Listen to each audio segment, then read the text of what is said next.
Good morning. Good morning. Good morning Suraj, Sohail, Keshav, Niranjan, Praveen, Sachin, Praveen दोबारा से good morning. Good morning. Good morning all of you. Good morning. Good morning. Good morning. जय हिंद, जय हिंद, जय हिंद, जय हिंद भाई, जय हिंद। भारत माता की जय जी। Good morning. Manohar, Keshav, Prishi, Shahrukh, Siddharth, Golu, Devkaran, Manish, Pankaj, Nitin, Siddharth, Suraj ji. Good morning. Comment show हो रहा है सूरज, आपका मैंने नाम लिया है। Good morning. Good morning. Good morning. Good morning. Good morning guys. एकदम बढ़िया भाई सोहेल, एकदम बढ़िया, मैं एकदम बढ़िया हूँ। Okay, good morning cool 100D morning. ये क्या बात हुई भाई, मेरे को समझ नहीं आई। मैं भी हूँ सर। ओके, हेलो रविंद्र, जय हिंद, गुड मॉर्निंग। एकदम बढ़िया भाई, गुड मॉर्निंग, गुड मॉर्निंग। सो चलो स्टार्ट करें, है ना। तो आज का टॉपिक राधे राधे भाई, राधे राधे।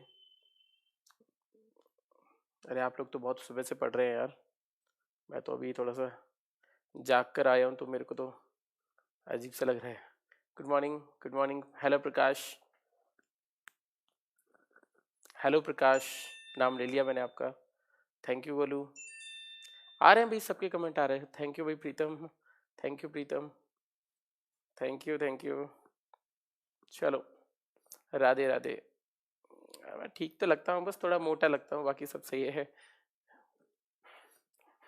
मस्त लग रहा है, थैंक यू भाई प्रीतम। चलो ठीक है भैया, थैंक यू भैया। चलो भैया, बहुत हुआ गुड मॉर्निंग। चलो स्टार्ट करते हैं ना। लाइव है भाई, लाइव है विशाल।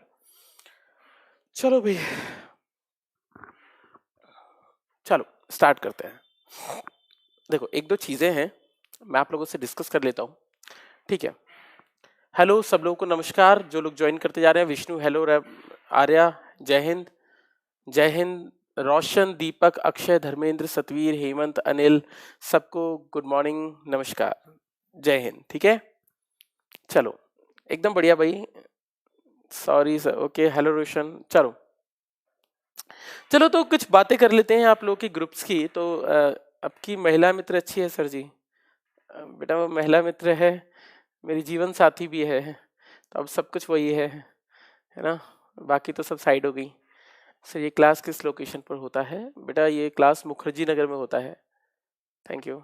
चलो चलो, एक चीज बात कर लेते हैं। क्वेश्चंस बहुत सारे डिस्कस हो रहे हैं क्लास में, बहुत सारे क्वेश्चन दिए जा रहे हैं, और बहुत सारे आप लोग ग्रुप्स में भेजते भी हैं, मुझे भी भेजते हैं। मैं भी काफी सारे क्वेश्चंस को बोल देता हूँ कि ये क्लास में डिस्कस करूंगा, तो मुझे क्लास में डिस्कशन को करना पड़ेगा, है ना। तो आप लोग को मैं चाहूंगा कि सब लोगों को, आप लोगों को, सब लोगों को भी ये क्वेश्चन करने चाहिए। तो मैं एक काम करता हूँ, एक क्वेश्चन लिखता हूँ, थोड़ा सा एक चीज हो गई। Hello Shivam, hello Shivam. थोड़ा सा एक दो क्वेश्चंस को लिख लेता हूँ, जरा इन क्वेश्चन को देखेंगे ध्यान से, और फिर क्वेश्चन को करने का प्रयास करेंगे कि आखिर ये क्वेश्चन किया किस प्रकार से गया होगा, ठीक है ना। तो फिर हम देखते हैं, कल का थोड़ा सा हम एक्सटेंड करते हैं बात, ठीक है। क्वेश्चन से स्टार्ट कर रहे हैं, थोड़े से न्यूमेरिकल ज्यादा होंगे आज, तो थोड़ा ध्यान रखना है ना। पर मैं आपको एक बढ़िया से कंसेप्ट समझाऊंगा कि क्वेश्चन क्या है। आवाज आ रही है भाई? आवाज, आई थिंक आवाज आ रही है। आवाज आ रही है भाई? हेलो, हाँ भाई ठीक है प्रीतम, थैंक यू भाई, ठीक है।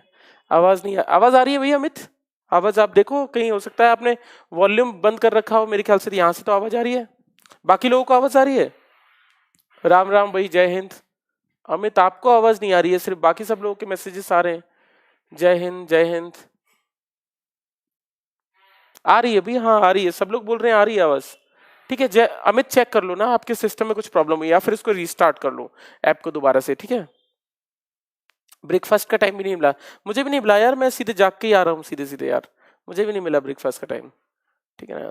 तो मैं भी जाऊंगा दोबारा से ब्रेकफास्ट करूंगा यार, मेरी बीवी थोड़ा मुझसे लेट जागती है, पहले मैं ही जग जाता हूँ।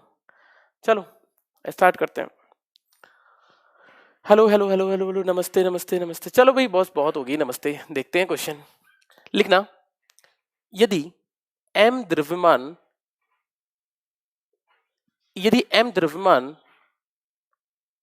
v वेग से चलता हुआ, यदि m द्रव्यमान v वेग से चलता हुआ, यदि m द्रव्यमान v वेग से चलता हुआ, v वेग से चलता हुआ 2m स्थिर द्रव्यमान से टकराता है, 2m स्थिर द्रव्यमान से टकराता है। तो हिंदी वाले दोबारा से लिख लो, यदि m द्रव्यमान v वेग से चलता हुआ, यदि m द्रव्यमान v वेग से चलता हुआ 2m स्थिर द्रव्यमान से टकराता है, स्थिर द्रव्यमान से टकराता है और चिपक जाता है, और चिपक जाता है, स्थिर द्रव्यमान से टकराता है और चिपक जाता है, और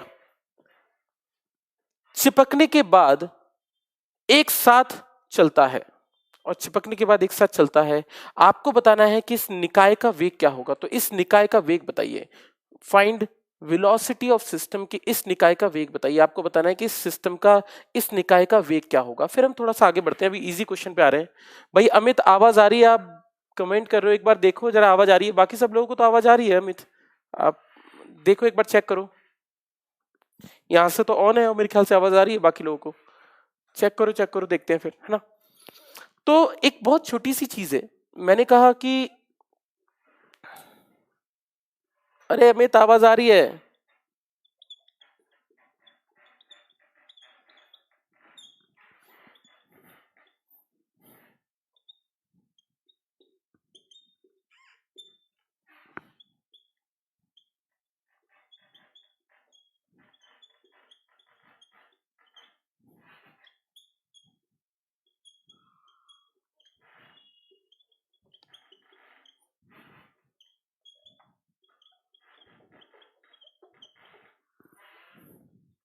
चलो, क्वेश्चन है कि m द्रव्यमान v वेग से चलता हुआ 2m के स्थिर द्रव्यमान से टकराता है।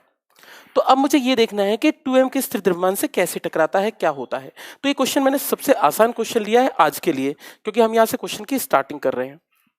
लेट अस सपोज कि m द्रव्यमान है और मैंने कहा ये v वेग से चल रहा है और ये किसी ऐसे द्रव्यमान से टकराता है जिसका मास 2m है, और ये क्या है, स्टेशनरी है। देखो स्टेशनरी मतलब होता है विराम स्थिति में। अगर ये विराम स्थिति में है मतलब इसका वेग कितना है, 0। अब जब ये इससे टकराएगा, हेड ऑन कॉलिजन होगा, ये टक्कर होगी, तो टकराने के बाद क्या होता है, ये कह रहा है कि दोनों चिपक कर चलने लगते हैं, और इन दोनों का मुझे वेग बताना है कितना होगा, v डैश बताना है, और इनके मास की बात करेंगे तो ये हो जाएगा मेरा 3m।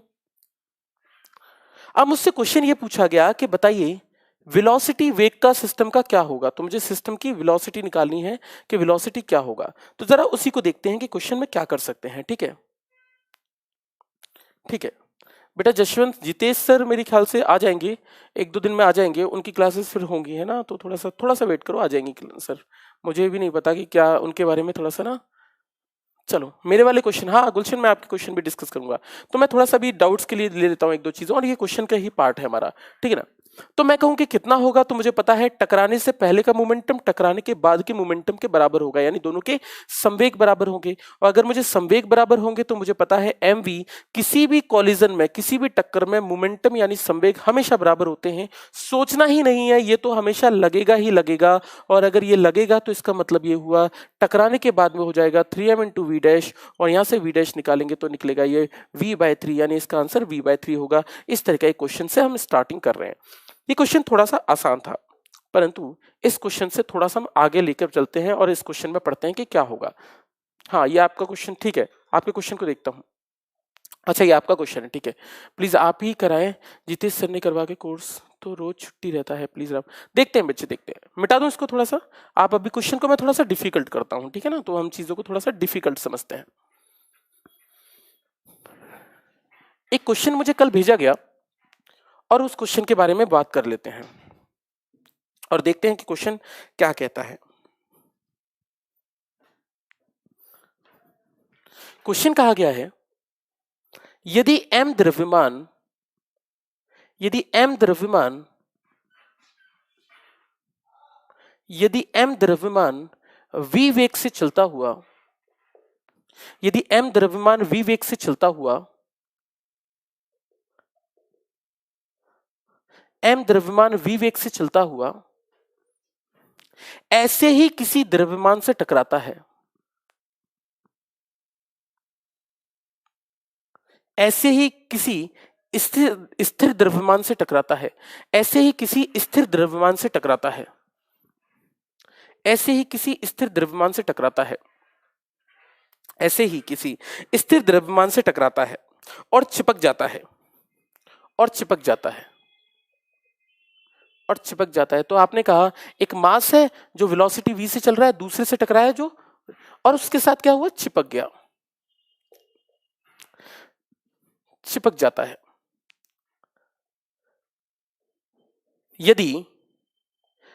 यदि अवमंदक बल लगाने के बाद, यानी यदि F घर्षण बल के प्रभाव में, यदि F घर्षण बल के प्रभाव में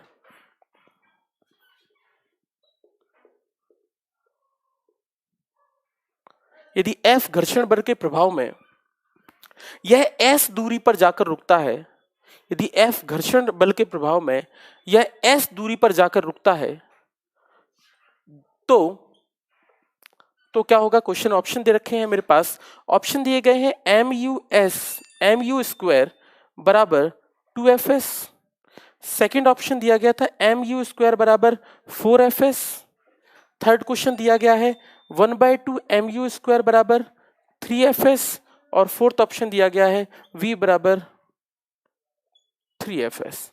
ऐसे क्वेश्चन दिए गए हैं मेरे ख्याल से। मेरे को ये कल किसी ने क्वेश्चन भेजा था, आई डोंट नो, मेरे ख्याल से ऐसा ही क्वेश्चन था कुछ, है ना। तो mu स्क्वायर बराबर 4 क्वेश्चन ये पूछा गया कि इसका आंसर क्या होगा। देखो अगर मैं इस क्वेश्चन की बात करूं तो इस क्वेश्चन में थोड़ा सा ट्रिक यूज की गई है, और ट्रिक क्या है मैं आपको समझाने की कोशिश करता हूं। शिवम, ठीक है, v/3 आंसर था उसका। तो इस क्वेश्चन का आंसर निकालें और मुझे बताएं कि फर्स्ट होगा, सेकंड होगा, थर्ड होगा या फोर्थ होगा। इसका आंसर क्या रहा होगा, इस क्वेश्चन का मुझे आंसर बताना है। जरा समझना क्वेश्चन क्या किया गया है। मैं क्वेश्चन को, जिन लोगों को आ रहा है समझ में वो करें और मुझे आंसर बताएं जल्दी से क्या हुआ। क्वेश्चन कह रहा है कि m द्रव्यमान है, v वेग से चल रहा है। देखिए फिगर जरूर बनाएं, फिगर बनाने से क्या होता है ना, क्वेश्चन बहुत इजी हो जाता है। m द्रव्यमान है, v वेग से जा रहा है और ऐसे ही किसी v बराबर 0 से टकराता है, ऐसे किसी द्रव्यमान से टकराता है। टकराने के बाद क्या होता है, दोनों चिपक जाते हैं। तो हमने कहा दोनों चिपक गए। अगर दोनों चिपक गए तो इनका मास कितना हो गया, 2m। अब ये कह रहा है जैसे ये दोनों चिपके तो ये चिपकते हुए रोड पर चलने लग गए। सर 20 दिन में सिर्फ 3 चैप्टर ही हुए हैं, कोर्स नहीं कंप्लीट हो पाएगा। एग्जाम्पल बेटा, खंड कोर्स 100% कंप्लीट हो जाएगा, डोंट वरी। ये पहला लेक्चर नहीं है, 100 से ज्यादा बैचेस हो चुके हैं, तो ये पहला बैच नहीं है जिसके लिए मैं इतना वो इजीली कंप्लीट हो जाएगा। चलो बेटा, मैं कंसेप्चुअल क्वेश्चन कराता हूं, परंतु यहाँ पर सबके बच्चे हैं ना, एयरफोर्स भी है, कुछ लोग नेवी की भी प्रिपरेशन कर रहे होंगे और नेवी में न्यूमेरिकल्स भी ज्यादा आ जाते हैं। तो मैं ऐसा नहीं कह रहा कि मैं जितने भी चीजें हैं मैं सारा थ्योरेटिकल भी समझाता हूँ, फिर आपको उस चीज का कंसेप्चुअल भी कराता हूँ, न्यूमेरिकल्स भी कराता हूँ। मैं तो सारी चीजें बताता हूँ, इसमें बताने वाली कोई बात ही नहीं है कि न्यूमेरिकल्स कितने कराऊँ कितने नहीं। आप भरोसा रखें, मैं ऐसी कोई चीज नहीं है कंसेप्चुअल या थ्योरेटिकल जो मैं छोड़ दूंगा। आप क्वेश्चन लगाकर देखें घर में बैठकर, आर्या आप क्वेश्चन जरूर लगाएं घर पर। अगर आपको क्वेश्चन ना आए तो फिर आप मुझसे डिस्कस करें, थ्योरेटिकल हो, कंसेप्चुअल हो, पीडीएफ, जो भी आपको पूछना है सब आप पूछ सकते हैं। हाँ, पीडीएफ जरूर दूंगा कंसेप्चुअल क्वेश्चन की, मैं देखना चाहूंगा, आप भी जरूर लगाएं, बुक आप पर सॉल्व होनी चाहिए, है ना। चलो, तो हमने कहा ये m v0 से टकराया और टकराने के बाद मान लीजिए कुछ वेलोसिटी v से डैश से चलने लग गया, देखिए v डैश से चलने लग गया। अब ये कहता है कि इसमें फ्रिक्शन फोर्स लगा और घर्षण बल लगने के बाद ये कुछ s दूरी जाकर रुक गया, s डिस्टेंस जाकर क्या हुआ, रुक गया। तो इसके बाद ये क्या कर गया, स्टॉप कर गया, रुक गया। अब ये कह रहा है कि अगर ये रुक गया तो बताइए कौन सा रिलेशन सही होगा, कैसा रिलेशन सही होगा। अगर मैं बात करूं तो मुझे ये पता चल रहा है कि ये घर्षण बल लगना तो ऐसे ही हो गया ना जैसे मैंने ब्रेक लगाए हैं किसी गाड़ी में, वो तो वैसी कंडीशन हो गई। रुकना मतलब क्या हुआ, ब्रेक लगाने जैसी कंडीशन। और मैंने आपको बोला था जब क्वेश्चन करा रहा था कि ब्रेक लगने वाले हैं, इसका मतलब मुझे न्यूटन की थर्ड इक्वेशन का प्रयोग करना है, क्योंकि ब्रेक लगाने का मतलब क्या होता है, v का फाइनल वेलोसिटी अंतिम वेग का 0 होना। तो मुझे इतना समझ में आ रहा है कि इस वाले में मुझे थर्ड इक्वेशन लगने वाली है। ये क्वेश्चन किसी ने मुझे भेजा था, but question is good, question बहुत अच्छा है। तो मुझे इतनी बात समझ में आ रही है कि मुझे इनमें से किसी क्वेश्चन को सॉल्व, मतलब इनमें से थर्ड इक्वेशन को प्रूव करना है। और अगर मैं थर्ड इक्वेशन को लगाने की कोशिश करूं तो जरा देखते हैं कि थर्ड इक्वेशन कहां पर लगाई जा सकती है और कैसे लगाई जा सकती है। पहली बात, अगर मैं थर्ड इक्वेशन लगाता हूं, इसके बाद में मुझे इक्वेशन निकालनी है, तो मुझे पता है v square minus you square बराबर होता है 2as, है ना। इसके बाद में बात कर रहा हूं, इसके बाद में क्या हो रहा है, तो आप बोलेंगे V square minus C square रुक रही है, तो हमने बोला यू कितना है, तो आपने बोला यू कुछ ना कुछ रहा होगा, यू कितना है इसमें वी डैश, और इसमें वी कितना हो जाएगा 0, ये यू हो जाएगा इसके लिए, ये वी, और इसके बाद रुक गई। इसका मतलब ये तो वी डैश हो गया, मुझे पता है वी तो 0 हो गया लास्ट वाला, और यू क्या है, यू क्या है इसमें वी डैश, तो मैं इसको लिख देता हूं वी डैश का होल स्क्वायर माइनस बराबर 2as, तो मैं इसको लिख देता हूं 2as। अगर मैं इसके मास की बात करूं कि इसका मास कितना है, तो इसका मास कितना है, a बराबर f अपॉन m होता है, पर यहां पर f अपॉन m नहीं है, यहां पर कितना है 2m, तो मैं यहां लिख देता हूं 2m। अब मेरे पास बस इतना सा टास्क है कि मैं कैसे भी करके v डैश निकाल लूं, क्योंकि मुझे v डैश तो पता नहीं है। और v डैश निकालने का जब हम कॉलिजन चैप्टर पढ़ रहे हैं तो हमें पता है हमें कंजर्वेशन ऑफ मोमेंटम लगाना ही लगाना है। कंजर्वेशन ऑफ मोमेंटम लगाकर देखते हैं।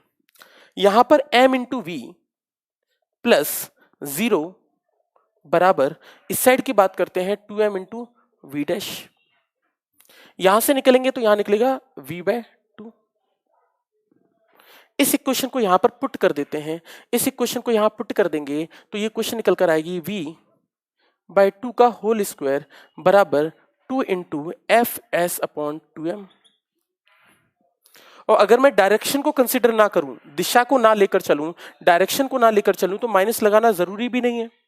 और अगर जरूरी नहीं है तो मैं इस इक्वेशन को ऐसे सॉल्व कर सकता हूं, ये हो जाएगा वी स्क्वायर बाय 4 बराबर हो जाएगा एफ एस अपॉन एम। इसको मैं और सॉल्व कर लेता हूं और इसकी जो इक्वेशन निकल कर आएगी वो निकल कर आएगी एम वी स्क्वायर बराबर 4fs। और इस तरीके से मैं देखूंगा कि मेरे थर्ड जो क्वेश्चन है, थर्ड जो टॉपिक है वो सही होगा। तो इस तरीके से मैं इस क्वेश्चन को रिप्रेजेंट कर सकता हूं। माइनस का निशान लगा सकते हैं, माइनस के निशान में कोई प्रॉब्लम नहीं है, पर माइनस का निशान डायरेक्शन बता रहा है कि जो फोर्स है ये दोनों अपोजिट है, बस डायरेक्शन बता रहा है। तो इसलिए हम इस क्वेश्चन को, डायरेक्शन को अगर लेना चाहते हो तो डायरेक्शन भी ले लो, अदरवाइज वैसे ही कर लो, तो क्वेश्चन का आंसर थर्ड सही निकलेगा। तो इस तरीके से एक क्वेश्चन, एक बंदे ने मुझे क्वेश्चन भेजा था, ये क्वेश्चन भी बहुत अच्छा है। हम थोड़ा सा आगे बढ़ते हैं इन क्वेश्चंस की तरफ और क्वेश्चन को थोड़ा सा हम डिफिकल्ट बनाते हैं, ठीक है। इन क्वेश्चन को जरूर समझिएगा, बहुत सारे लोग कंफ्यूज थे, कल भी कुछ लोगों ने मुझे क्वेश्चन भेजे थे, तो मैं उन क्वेश्चन को लेकर चलता हूं। बहुत सारे लोगों को समझ नहीं आते हैं कि कॉलिजन के क्वेश्चंस कैसे करें, या आप नेवी वगैरह के पेपर जब सॉल्व करते हैं तो आपको लगेगा ये कैसे सॉल्व होगा एनडीए वगैरह में। देखो, एक बहुत छोटी सी चीज है, अब हम पढ़ रहे हैं इलास्टिक कॉलिजन, हमने कल पढ़ा था, पूर्णतः प्रत्यास्थ टक्कर वाला कॉन्सेप्ट हमने पढ़ा था। तो हमने ये जाना था कि एक चीज दूसरे से टकराती है, टकरा के चली जाती है, तो इसमें काइनेटिक एनर्जी भी कंजर्व होती है, यानी गतिज ऊर्जा भी संरक्षित होती है, और इसके साथ साथ आपकी संवेग भी संरक्षित होता है। दोनों ही चीजें संरक्षित होती हैं। अगर दोनों ही चीजें संरक्षित होती हैं, इसका मतलब ये हुआ, देखना, अब हम ये पढ़ रहे हैं कि तब तो एक ही दिशा में जा रही थी ना सभी चीजें, इलास्टिक कॉलिजन इन 2D। अब मेरी बात समझना, अभी तक जब हम पढ़ रहे थे तो हमने कहा एक बॉल आई, बॉल टकराकर वापस उसी डायरेक्शन में चली गई, बॉल आई टकराकर उसी दिशा में चली गई। एक बात बताइए, जब बॉल एक ही डायरेक्शन में चल रही है तो वो वन डायमेंशनल मोशन कहलाएगी, इसको एक विमीय गति कहते हैं। पर ऐसा कैरम बोर्ड में तो नहीं होता, कैरम बोर्ड में नहीं होता है। इसका मतलब जब कैरम बोर्ड में मारते हैं तो क्या कोई गोटी सीधी जाती है क्या? नहीं, वो तो इधर उधर भी टकरा के जा सकती है ना। तो ऐसा मोशन जिसमें कोई चीज आगे भी जाए और दूसरी दिशा में भी जाए, तो इसको टू डायमेंशनल मोशन कहते हैं, है ना। तो इस तरीके से हम क्वेश्चन कर सकते हैं। जरा समझते हैं कि क्वेश्चन को कैसे लिखेगा। क्वेश्चन शीट कब मिलेगा? ओके, क्वेश्चन शीट में प्रिपेयर कर रहा हूँ शिवम, हैंड रिटन करना पड़ रहा है, थोड़ा सा हाथों से लिखना पड़ रहा है, तो थोड़ा मुझे समय लग रहा है, पर मैं जरूर दूंगा, दोनों चैप्टरों के एक साथ दे दूंगा, इसकी प्रॉब्लम मत कीजिए। सर जी आगे क्या चलेगा? आगे चैप्टर जो रहेगा वो वर्क एनर्जी पावर रहेगा, कार्य ऊर्जा एवं शक्ति, उसका ग्रेविटेशन रहेगा। ओके सर, सब क्वेश्चन बन गया ल्यूसेंट का, थैंक यू। हाँ भाई बिल्कुल, क्वेश्चन ज़्यादा ऑलमोस्ट लग जाएंगे। मैंने फिर से कहा है कि 90% क्वेश्चन की अटेम्प्ट रखने की मैं गारंटी लेता हूँ कि 90 क्वेश्चन आप अटेम्प्ट कर पाओगे अगर आप थोड़ा दिमाग लगाते हो। फिजिक्स में यार ऐसा नहीं है, आपको ना लड़ना पड़ेगा, मारपीट करनी पड़ेगी फिजिक्स के साथ, तब आपको फिजिक्स समझ में आएगी। आप लगे रहो, एक बार नहीं होगा, दो बार नहीं होगा, तीन बार नहीं होगा, चार बार नहीं होगा, लेकिन क्वेश्चन को कभी भी स्किप मत करो, उसको करके ही जाओ, क्योंकि हर क्वेश्चन का एक अलग सा कंसेप्ट यूज हो सकता है। तो ये सारे के सारे कंसेप्ट आपको जानने हैं कि क्या क्या यूज हो सकता है, ताकि दिमाग आपका बहुत चल सके। नोट्स नहीं दूंगा बेटा, मैं शीट दूंगा जिस पर क्वेश्चंस होंगे। नोट्स तो नहीं दूंगा, नोट्स तो आप बनाते चलिए, प्रिपेयर करते चलिए, क्योंकि मैं सारी चीजें लिखवाता चलता हूं। अब मैं बात करता हूं कि ऐसा भी तो हो सकता है, अगर कोई मास m है और मैंने कहा ये v1 वेलोसिटी से चलता है, मैंने कहा ये जाकर किसी दूसरी वस्तु से टकराता है जिसका मास m2 है और इसकी वेलोसिटी मान लेते हैं v2 है। हमने कहा ठीक है जी। अगर ये इससे कब टकराएगा, ये तब टकराएगा जब v2 जो है वो कम होगा और v1 ज्यादा होगा। ये तो मुझे समझ में आ रहा है, ये ज्यादा तेज चल रहा होगा तभी तो टकराएगा। अब मैंने क्या कहा, अभी तक हम जब कॉलिजन के मोशन पढ़ रहे थे तो हमने लिखा था ये दोनों सामने चलें, पर अब की बार मैं मान लेता हूं कि ये दोनों सामने ना जाकर जो m1 है वो चला गया। मैंने कहा m1 चला गया इस प्रकार से, जैसे बिलियर्ड बॉल में होता है ना, हम बीच में मारते हैं दो चीजें ऐसे निकल जाती हैं, वैसे ही m1 चला गया मान लीजिए v1 वेलोसिटी से, और मैंने कहा m2 चला गया मान लीजिए v2 वेलोसिटी से, और मैंने कहा कि ये दोनों किसी एंगल पे चले गए, तो ये वाला मान लेते हैं θ2, ये वाला मान लेते हैं θ1। अब क्वेश्चन बोला गया कि सॉल्व करके बताइए कि v1 क्या रहा होगा और v2 क्या रहा होगा, ये मुझे निकालने हैं। ऐसा कोई क्वेश्चन दे रखा है जिसमें दो से ज्यादा एंगल है, तो इस क्वेश्चन का कैसे करेंगे, ठीक है ना सर। क्वेश्चन बन रहे हैं, ओके सर। फर्स्ट क्वेश्चन का आंसर गलत है, उसका भी 3v है, तो चेक कर लेना, जो भी है हो सकता है ल्यूसन की बुक में कुछ गलत दिया हो। एनडी का प्रीवियस ईयर क्वेश्चन बना दीजिएगा, बिल्कुल मैं बना दूंगा। टोटल कंसेप्चुअल क्वेश्चन आते हैं, हाँ अभी क्वेश्चन कंसेप्चुअल आते हैं, कंसेप्चुअल क्वेश्चन सब कराता जाता हूँ। बाकी मैं आपको शीट दूंगा, आप शीट के क्वेश्चन जरूर लगाइएगा। कोई डाउट होगा तो हम बताते चलेंगे, है ना। सब क्वेश्चन हो गए हैं ल्यूसेंट के, अच्छा ठीक है। तो देखो हमने ये कहा, अब इस क्वेश्चन में ध्यान से समझना। पहले तो मैं आपको बताता हूँ कंसेप्ट क्या यूज हुआ है, फिर मैं बताऊंगा कि फॉर्मूलेस कैसे ही बनाते हैं, कैसे डेरिवेशन हुए होंगे, कैसी चीजें हुई होंगी। डेरिवेशन नहीं बताऊंगा, बस बताते चलूंगा कि इसमें कंसेप्ट क्या यूज हुआ है। एक बात समझिए, अगर मैं कहता हूं कि कोई चीज ऐसे चलेगी, अगर आपको मेरा प्रोजेक्टाइल मोशन का प्रक्षेप्य गति का चीज याद है, तो मैंने कहा था ये ऐसे चल रही है, इसका मतलब ये आगे भी चल रही है और कहां जा रही है, ऊपर भी जा रही है। आप देखो, अगर कोई चीज ऐसे जा रही है ऊपर की तरफ, तो इसका मतलब ऊपर भी जाती जा रही है और इसके साथ आगे भी तो चल रही है। तो ऐसे मोशन को हम टू डायमेंशनल मोशन यानी दो विमीय गति कहते हैं। और हमारी फिजिक्स में इसका भी मतलब यही है कि एक चीज ऐसे भी चल रही है, ये वाला पार्टिकल आगे भी तो जा रहा है और ऊपर भी जा रहा है, तो मतलब इसमें दो गतियां आ गई हैं।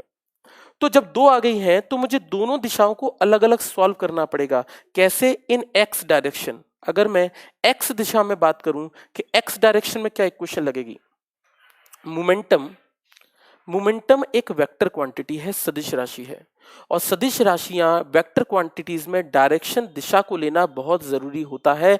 सभी वेक्टर क्वांटिटीज में, जैसे वेलोसिटी की बात करता था मैं, तो v में अगर मैं इसको v लिखता था तो इसको मैं क्या लिखता था, -v लिखता था। अगर मैं इस चीज का मोमेंटम mv लिखता था तो इसका क्या लिखता था, -mv लिखता था। तो आपको दिशा को लेना बहुत जरूरी होता है वेक्टर क्वांटिटीज में।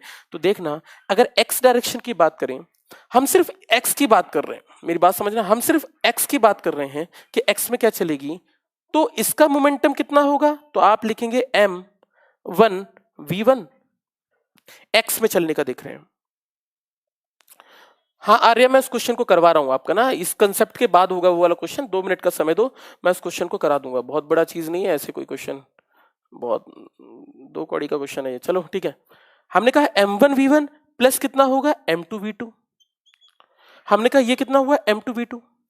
बाद में अब इस तरफ वेलोसिटी क्या होगी, मुझे x में लिखानी है ना, मैं x दिशा में लिख रहा हूं, x दिशा में। तो एक बात समझो, अगर ये v1 है तो इसका x कंपोनेंट कितना होगा, x कंपोनेंट क्या होगा। क्या मैं लिख सकता हूं v1 cos θ1 होगा। और अगर मैं इसकी बात करूं तो इसका भी x कंपोनेंट क्या होगा, इसी दिशा में होगा, और ये कितना होगा, v2 cos θ2 होगा। देखो इसका x कंपोनेंट। इसका y कंपोनेंट की बात करें तो इसका y कंपोनेंट क्या होगा, y अक्ष क्या होगा, तो इसको मैं लिखूंगा v2 sin θ2 होगा। और इसकी बात करूं तो ये कितना होगा, इसको थोड़ी देर के लिए मिटा देता हूं, इसको बात करूं तो ये कितना होगा, तो ये v1 sin θ1 होगा। ये मेरा कंसेप्ट है, इस कंसेप्ट को मत भूलिएगा, इससे सारे क्वेश्चन बनते हैं, समझना। अब x दिशा में लिखेंगे तो सिर्फ x में लिख सकते हैं, x में लिख सकते हैं। इसका मतलब ये हुआ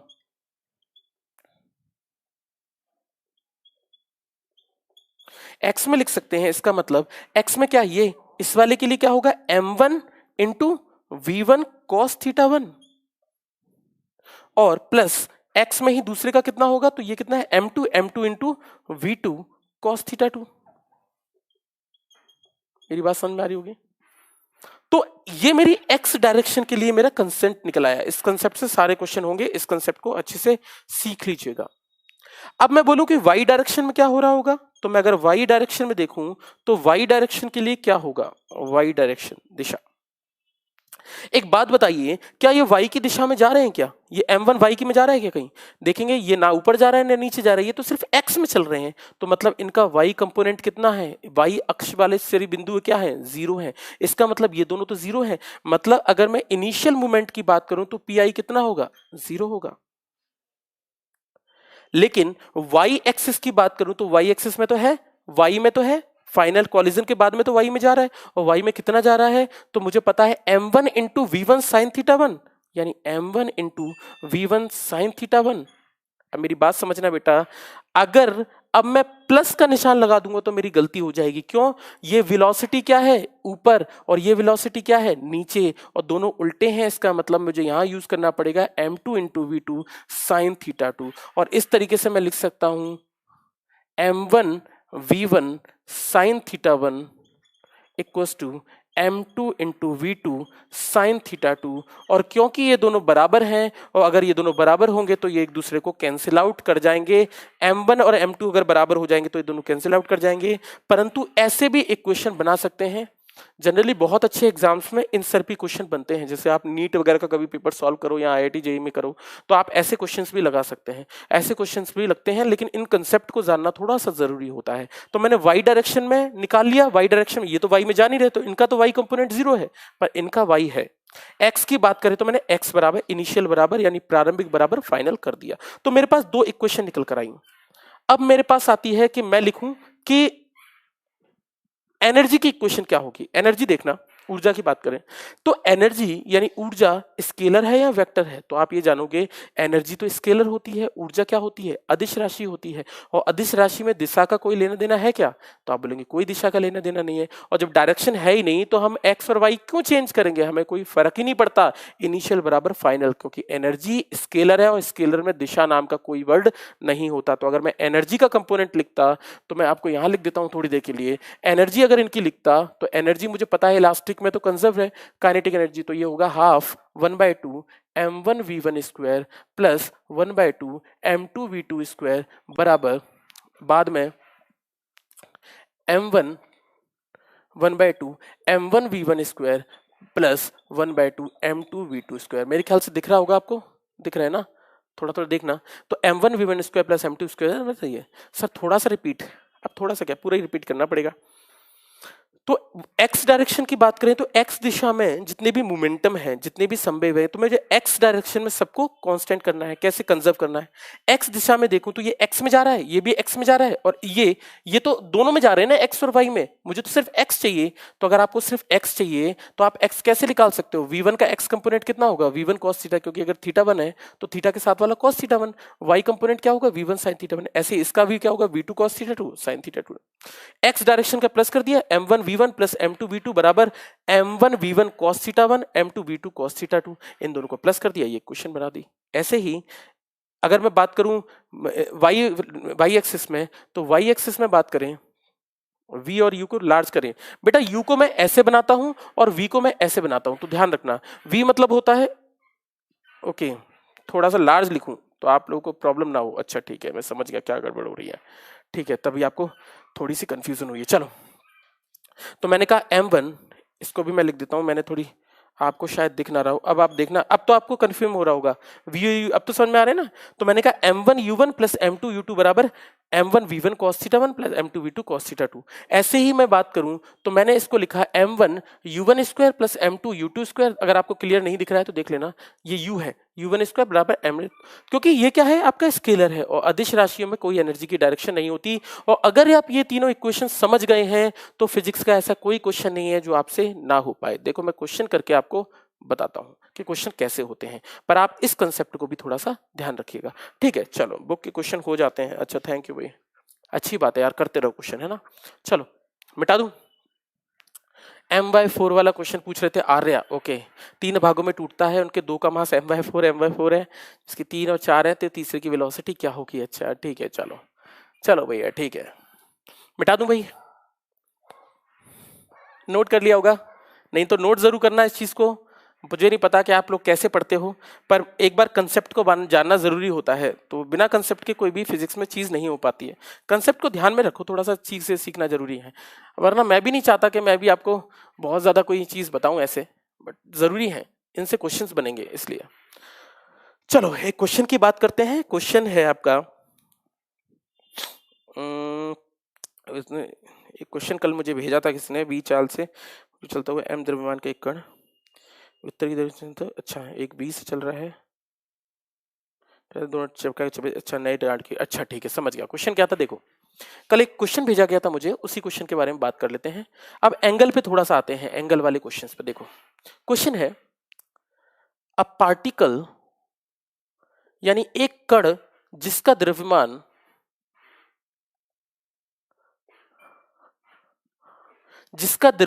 m और वेग v हो, और वेग v हो, और वेग v हो, और वेग v हो, एक कण जिसका द्रव्यमान m और वेग v हो, पूर्व की दिशा में चलता हुआ जा रहा है, पूर्व की दिशा में चलता हुआ, पूर्व की दिशा में चलता हुआ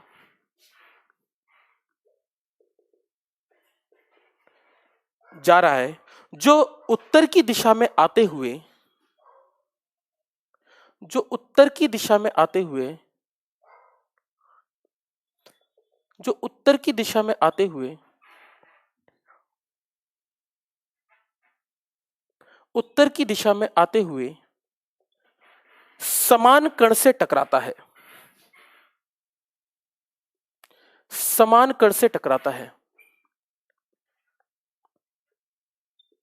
समान कण से टकराता है।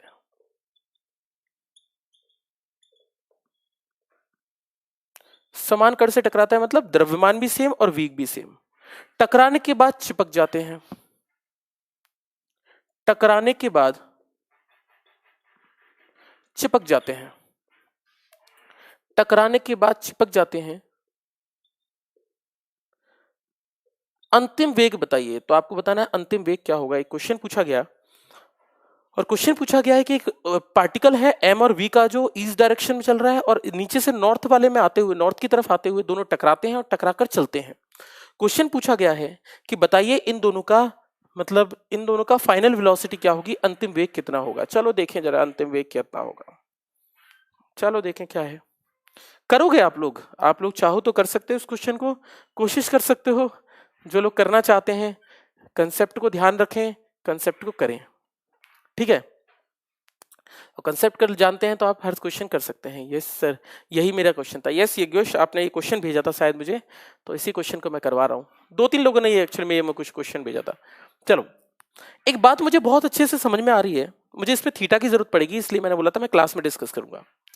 एक बात समझना, ये कह रहा है कि एक m द्रव्यमान v वेग से चल रहा है। हमने कहा ठीक है जी, ये किससे जा रहा है, तो हमने बोला भैया v वेग से आ रहा है, तो हमने बोला ठीक है जी v वेग से आ रहा है m द्रव्यमान। अब ये कहा गया कि एक और m द्रव्यमान है जो इससे आकर टकराता है, तो आपने बोला कहां से, आपने बोला यहां से आएगा, और ये यहां से आके टकराएगा। ये कहां से आ रहा है, यहां से, और ये ऐसे में जा रहा है। अब इन दोनों में क्या होती है, टक्कर होती है। ये भी m से है, ये भी v से है। अब बात समझो, कैरम बोर्ड में क्या होता है, कैरम बोर्ड में अगर कोई गोली ऐसे आई, कोई गोटी, और कोई गोटी ऐसे आई, तो ये दोनों टकराएंगी। टकराने के बाद ये ना यहां जाएंगी ना यहां जाएंगी। इन दोनों दो वेक्टर्स मान लो, इन दोनों को, एक अगर ऐसा वेक्टर है, एक ऐसा वेक्टर है, तो इन दोनों का रिजल्टेंट जो आएगा वो कैसे आएगा, इन दोनों के अंदर ये आएगा। दोबारा समझाता हूं कैसे। अगर मैं कहता हूं कि कोई वेक्टर ये है, और मैंने कहा कोई वेक्टर ये है, तो आपने इन दोनों का रिजल्टेंट क्या होगा, रिजल्टेंट तो इनके बीच में ही होगा ना 45 पर। रिजल्टेंट मतलब होता है इन दोनों का जो अंतिम निकलेगा वो इतना ही तो होगा, आप जानते होंगे थोड़ा बहुत। हिंदी में रिपीट कर दो, हिंदी में लिख लो यार। m द्रव्यमान v वेग से चलता हुआ उत्तर की दिशा में चला जा रहा है, और ऐसा ही एक द्रव्यमान उत्तर की दिशा में आते हुए टकराता है, और टकराकर दोनों चिपक जाते हैं, तो अंतिम वेग कितना होगा, है ना। आप दोबारा से इसको देख लेना, रिवाइज कर लेना, तो आपको समझ में आ जाएगा। तो अब क्वेश्चन बोला गया कि टकराने के बाद दोनों चिपक जाते हैं, तो चिपकने के बाद इन दोनों का अंतिम वेग क्या होगा। फिर से मैं बता रहा हूं कि एक ऐसे आ रहा है, एक ऐसे आ रहा है, तो इन दोनों का रिजल्टेंट जो होगा वो ऐसे होगा, और इस रिजल्टेंट को एक ऐसे आ रहा है, एक ऐसे आ रहा है, और इन दोनों का जो रिजल्टेंट होगा वो ऐसे होगा, और इस रिजल्टेंट को अगर मैं शिफ्ट करूं तो इसमें भी कोई दिक्कत नहीं होनी चाहिए, इनका रिजल्टेंट ऐसे ही आएगा। ये तो मेरा फिजिक्स में बहुत बेसिक सा नियम है। तो मैंने कहा कि ठीक है, अब ये दोनों टकराने के बाद क्या होगा, कॉलिजन के बाद। अब कॉलिजन के बाद, टक्कर के बाद, टक्कर के बाद, कॉलिजन के बाद क्या होगा, ये दोनों पार्टिकल टकराने के बाद, अरे एक सेकेंड यार, फिगर बनाने में थोड़ी दिक्कत हो रही है। कॉलिजन के बाद क्या होगा, कॉलिजन के बाद, टक्कर के बाद दोनों पार्टिकल चिपक जाएंगे, और चिपक कर दोनों ऐसी डायरेक्शन में मूव करने लग जाएंगे, और इन दोनों का मास हो जाएगा 2m, और मुझे बताना है v कितना होगा। मेरे ख्याल समझ में आ रही होगी बात, मेरे को थोड़ा सा बनाने में हो सकता है थोड़ी दिक्कत हो गई हो, आप समझ रहे होंगे मेरी बात। अब मेरी बात समझो, जब टक्कर से पहले तो दोनों ऐसे आ रहे थे, और टक्कर के बाद क्या चलेगा, दोनों 45 डिग्री पर। अब मैंने कहा अगर ये 45 पे चले गए तो इनका द्रव्यमान हो गया 2m, और वेलोसिटी मुझे निकालनी है। तो आपने कहा ठीक है, मुझे वेलोसिटी निकालनी है सिस्टम की, क्या होगी, तो लेट अस सपोज ये v डैश है, अंतिम वेग निकालना है। चलो देखें कि क्वेश्चन को हम कैसे सॉल्व कर सकते हैं। मैंने आपको फिर से कहा था कि जब भी कोई कण दो दिशाओं में जाता है तो वैसे में एक्स और दो वाई में 2 में मूव करता है, पर हम इक्वेशन एक बार में एक ही लिख सकते हैं समीकरण, या तो आप एक्स में लिख सकते हो या वाई में लिख सकते हो। और क्योंकि ये एक्स में जा रहा है ज्यादातर, तो मुझे कोशिश करनी चाहिए कि मुझे एक्स में लिखना चाहिए, क्योंकि वाई वाले तो कैंसिल कर जाते थे, लेकिन एक्स वाले को हम सॉल्व कर सकते थे। जरा सॉल्व करके निकालें कि कैसे होगा। अब समझना, इसका देखूं तो इस वाले का क्या होगा, m इंटू वी, एक्स में देख रहे हैं। अच्छा एक बात बताना, ये जो सेकंड बॉडी है तो क्या ये x में जा रही है क्या, नीचे वाली, तो आप बोलेंगे नहीं भैया ये x में नहीं जा रही है, ये तो ऊपर जा रही है। ऊपर जा रही है मतलब ये तो y में जा रही है, हम तो x की इक्वेशन लिख रहे हैं ना, तो इसको लिखने का कोई मतलब ही नहीं निकलता, क्योंकि ये तो बेटा y में निकल रही है ना। हम तो x में लिख रहे हैं, जो जो x में चल रही है x में लिख रहे हैं, इसका मतलब m इंटू वी इनिशियल, ये तो y में है तो इससे मुझे मतलब नहीं है, मुझे x वालों से मतलब होता है। तो m इंटू वी बाद में लिखेंगे तो कितना हो जाएगा, तो ये हो जाएगा 2m, और मुझे पता है ये 45 है, तो इसका x कंपोनेंट कितना निकलेगा, v cos 45। इसको मैं पुट कर देता हूं तो 2m इंटू वी cos 45, ये मेरी v डैश cos 45 हो जाएगा। इसको मैं सॉल्व करूंगा तो ये मेरा निकल कर आएगा v डैश बराबर, m से m कैंसिल आउट हो जाएगा, ठीक है, तो ये निकलेगा v डैश बराबर v अपॉन 2 cos 45। ठीक है, इसे क्वेश्चन को और सॉल्व कर लेता हूं, तो ये हो जाएगा m इंटू वी इनिशियली, ये हो जाएगा मेरा 2m v dash cos 45, v dash इसका cos 45 हो जाएगा।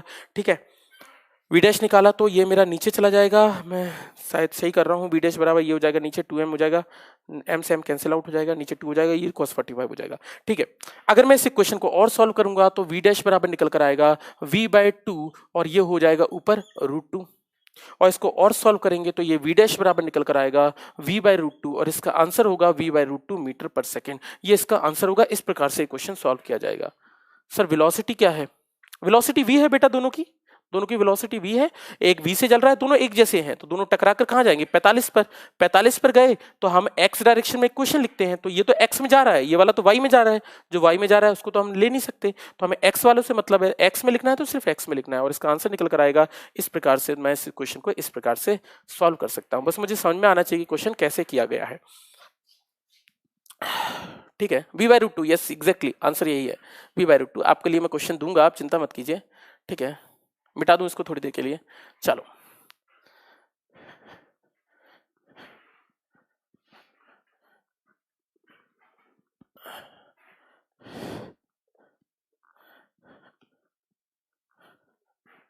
अब आप लोगों को क्वेश्चन करना है, बस मैं तरीका समझा देता हूं। अभी थोड़ी देर पहले एक आर्या नाम के स्टूडेंट मुझसे क्वेश्चन पूछ रहे थे, मैं उसकी बात कर लेता हूं। क्वेश्चन क्या था, मैं क्वेश्चन लिख देता हूं, तो आप लिख लीजिएगा क्वेश्चन क्या था। क्वेश्चन क्या था आर्या का, m द्रव्यमान 2 हिस्सों में टूटता है। अरे यार मेरे को क्वेश्चन याद नहीं है, मोबाइल में देखना पड़ेगा। ठीक है,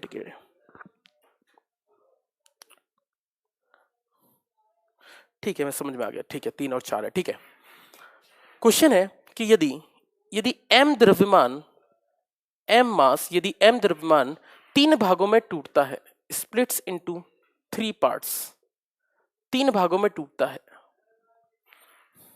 3 भागों में टूटता है, तो मैंने कहा कि m द्रव्यमान है वो 3 हिस्सों में टूटता है, 3 हिस्सों में टूटता है, 3 हिस्सों में टूटता है। एक हिस्सा है m/2, एक हिस्सा है m/4, m/4, 3 parts and the third.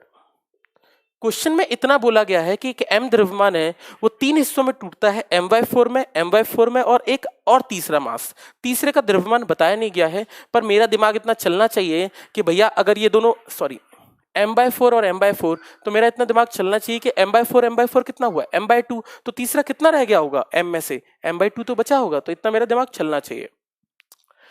And both particle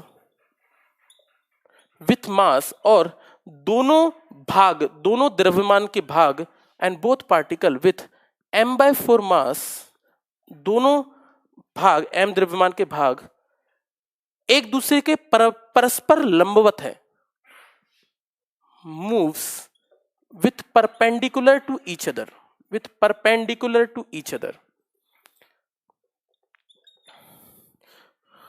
एक दूसरे के लंबवत है। हिंदी वालों के लिए फिर से बोल दूंगा मैं, चिंता मत करो। हिंदी में क्वेश्चन ये था कि यदि m द्रव्यमान का एक भाग है जो 3 हिस्सों में टूटता है, m/4 और तीसरा हिस्सा, यदि दोनों हिस्से m/4 द्रव्यमान के एक दूसरे के लंबवत जाते हैं, एक दूसरे के लंबवत जाते हैं, जिनका वेग 3 मीटर पर सेकंड और 4 मीटर पर सेकंड है, जिनके वेग 3 मीटर पर सेकंड और 4 मीटर पर सेकंड है, जिनके वेग 3 मीटर पर सेकंड और 4 मीटर पर सेकंड है, तो तीसरे भाग का वेग होगा। Find velocity of third part. चलो भैया, क्वेश्चन है ये, किसी ने क्वेश्चन फिर से अभी पूछा है, चलो देखते हैं ये डाउट क्या पूछा गया है। या आ रहे, हाँ मैं आपके क्वेश्चन को ही लिख कर आ रहा हूँ। आपने बोला 3 भाग टूटते हैं, 2 मास m/4 रिस्पेक्टिवली हैं, 3 और 4 तीसरे के वेलोसिटी, ठीक है जी, आ रहा है, मैंने लिख दिया है, मेरे ख्याल से सही है क्वेश्चन, मैंने लिखा है सही। अब मुझे इसका सॉल्यूशन बताना है। अब एक बात समझो, ये क्वेश्चन अच्छा है, मिटाने से पहले एक बार कमेंट देख लें। प्रीतम, मेरे को कमेंट नहीं पता चला, मैं देख नहीं पाता, चलो ठीक है देख लूंगा, अगर आपका कहेंगे तो आप, मैं देखता रहूंगा कमेंट, है ना आपकी जैसी चीजें। कश्यप रिपीट, रिपीट किस चीज को रिपीट, दोबारा से इसको रिपीट करूं। अच्छा, यदि m द्रव्यमान 3 हिस्सों में टूटता है, m/4 और m/4 और तीसरा हिस्सा, यदि 2 हिस्से m/4 द्रव्यमान वाले एक दूसरे के लंबवत जाते हैं, जिनके वेग 3 मीटर प्रति सेकंड और 4 मीटर प्रति सेकंड है, तो मुझे तीसरे हिस्से का वेग बताना है। आप क्या बोल रहे हैं सुभाष? 3, ओके, 3 मीटर पर सेकंड, ओके। कितना आंसर है आ रहा है भाई इसका आंसर? चलो देखते हैं।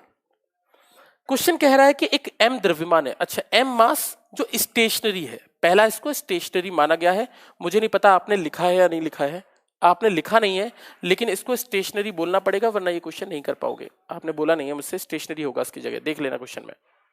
कमेंट आ रहे हैं बेटा, सबके कमेंट आ रहे हैं।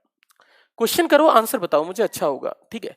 तो मैंने कहा एक m द्रव्यमान है, फिर से बोल देता हूं, एक m द्रव्यमान है, 3 हिस्सों में टूटता है, और इसमें से 2 हिस्से एक दूसरे के लंबवत जाते हैं, एक दूसरे के लंबवत जाते हैं। 2 हिस्से बताए हैं, तीसरे हिस्से के बारे में कोई जानकारी नहीं दी गई है, सिर्फ 2 हिस्सों के बारे में जानकारी दी है कि दोनों एक दूसरे के परपेंडिकुलर है, यानी लंबवत है। सबके कमेंट आ रहे हैं यार, प्रधान आपके कमेंट आ रहे हैं, अरे कमेंट आ रहे हैं यार। तो मैंने कहा 2 हिस्सों में टूटता है, दोनों एक दूसरे के परपेंडिकुलर है, मुझे तीसरे हिस्से का 2.5 आंसर दिया। अच्छा ठीक है, देखते हैं आंसर आता है नहीं, है ना।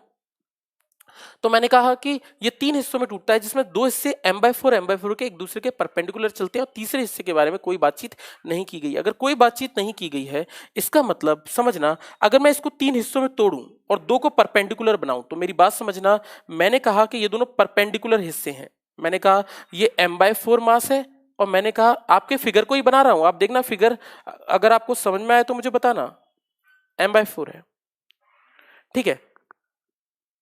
मेरा आंसर दो ना प्रधान, प्रधान तुम्हारा आंसर क्या है? कमेंट आ रहा है भाई, दे तो दिया आंसर, कमेंट आ रहा है तुम्हारा। हाँ प्रधान कमेंट आ रहा है भाई, ऐसे कमेंट वाले के कैसे जवाब देंगे भाई, आता रहता है कमेंट, आप बोलते चलो, कोई दिक्कत नहीं है, ठीक है। तो m/4 है, m/4। अब देखना, अगर ये दोनों एक दूसरे के परपेंडिकुलर हैं, तो परपेंडिकुलर के लिए मैंने ये निशान बना देता हूं ताकि आपको समझ में आए कि ये दोनों एक दूसरे के परपेंडिकुलर है। अब तीसरा हिस्सा क्या जा रहा होगा, तो अगर ये 90 डिग्री का एंगल है, 90 डिग्री पर जा रहे हैं, इसका मतलब जो तीसरा हिस्सा होगा वो इनका रिजल्टेंट होगा, तीसरा भाग जो होगा इनके बीच में होगा। और तीसरा भाग अगर इनके बीच में होगा तो तीसरा भाग कितना होगा, m/2 का होगा। और मुझे क्या बताना है, तीसरे भाग का ही वेग बताना है मुझे, मतलब v डैश बताना है कि कितना होगा। ये क्वेश्चन है जहां तक मैं समझ सकता हूं। यस स्टेशनरी, ओके एग्जैक्टली, ठीक है। चलो अब बहुत वैसे क्वेश्चन पूछ लेते हो यार। चलो अगली बात करते हैं।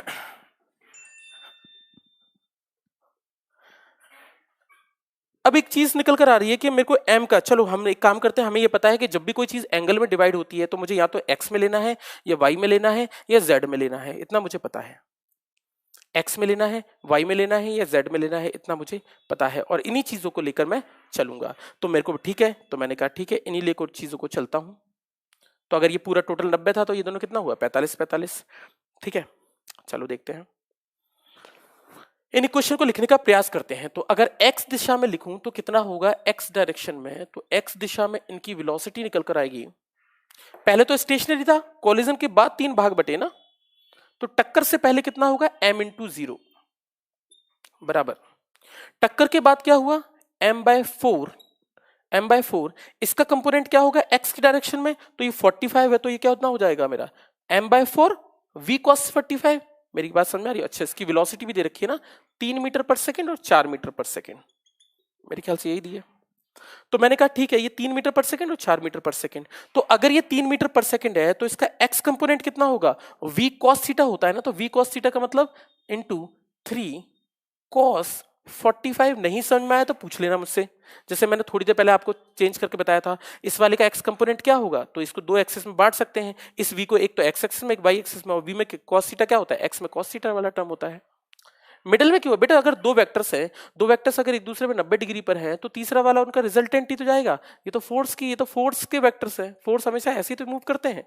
आप कभी भी कर लेना, दो हिस्से अगर 90-90 पे जाएंगे तो तीसरा 45 पे जाएगा, ये तो ऑब्वियस ही बात है, इनका रिजल्टेंट होगा ना तीसरा। तो हमने कहा ठीक है। अगला इस वाले की बात करें तो इस वाले का भी x कितना होगा, तो इस वाले की बात करें तो m/4 तो इसका मास है, और इसकी वेलोसिटी का कंपोनेंट कितना है, इंटू 4, और इसका x में कितना जाएगा, cos 45। मेरे ख्याल से आपको ये बात समझ में आनी चाहिए, आनी चाहिए। तो m/4 cos 45 हो गया। अब मेरे पास बचा, इन दोनों का तो मैंने x लिख दिया, ये तीसरा भी तो है, तीसरे को भी x में लिखें तो इसमें तो कोई cos का आने वाला नहीं, ये तो x में जा रहा है, तो इसको हम लिख देंगे m/2 इंटू v डैश। मेरे ख्याल से बात समझ में आई होगी। इक्वेशन लिख दी मैंने। अब क्वेश्चन को दोबारा समझाना। अच्छा, क्वेश्चन को दोबारा ये है कि भैया एक m द्रव्यमान है, 3 हिस्सों में टूटता है, जिसमें से दो द्रव्यमान m/4 और m/4 एक दूसरे के परपेंडिकुलर है, मतलब एक दूसरे के 90 डिग्री है। और मुझे बताना है कि तीसरे हिस्से का क्या वेग होगा। तो अगर अगर तीसरे हिस्से का निकालना है तो दो अगर परपेंडिकुलर है तो तीसरा इनका रिजल्टेंट रहा होगा, रिजल्टेंट रहा होगा तो ये अगर ये m/4 है, ये m/4 है, ये टोटल m है, तो ये कितना रहा होगा, m/2। इस तरीके से निकल गया, इस तरीके से निकल गया, तो इसको ये देख लेंगे। तो मुझे v डैश निकालना है, इसका भी x ले लो, इसका भी x ले लो, इसका भी x ले लो, इस तरीके से। मेरा नाम शैलेंद्र है भाई, आशु है ना। चलो, तो इस तरीके से देख सकते हैं। कोई वीडियो को दोबारा देख लिया करो, अगर कभी दिक्कत हो ना तो रिपीट को अच्छे से अच्छा है कि मैं हर चीज बताता हूँ। मुझे फिजिक्स पढ़ाना अच्छा लगता है तो मैं सारे कंसेप्ट को बताता हूँ, जो भी जहां से भी आपको बुक में क्वेश्चन मिले मिटा देता हूँ इसको, है ना, थोड़ी देर के लिए। आपको मेरे ख्याल से फिगर तो समझ में आ गया होगा, हमने फिगर लिख दिया है। अब मुझे वेलोसिटी निकालनी है, जरा इसको सॉल्व करके वेलोसिटी निकालोगे भाई मेरे, जल्दी से मुझे वेलोसिटी बताओगे कितना होगा। चलो भैया करो क्वेश्चन, करो क्वेश्चन भैया, कर दो। m/4 into 3 into cos 45, cos 45 होता है 1/√2, प्लस हो जाएगा m/4 4 से 4 कैंसिल हो जाएगा, ये हो जाएगा कॉस 45 यानी m/√2 और ये हो जाएगा मेरा plus m/2 into we dash हो जाएगा मेरा, ये तो मेरा m/2 इंटू वी डैश ही रहेगा। ठीक है,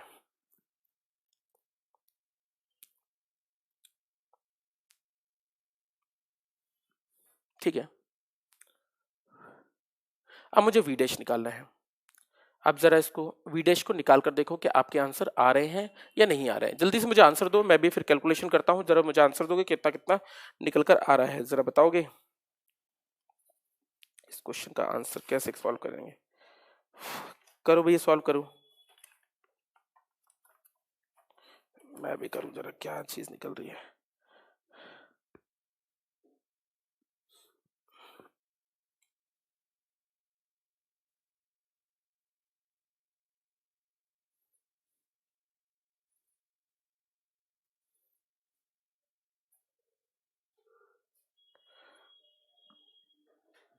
हो गया, मेरा आंसर निकला भाई।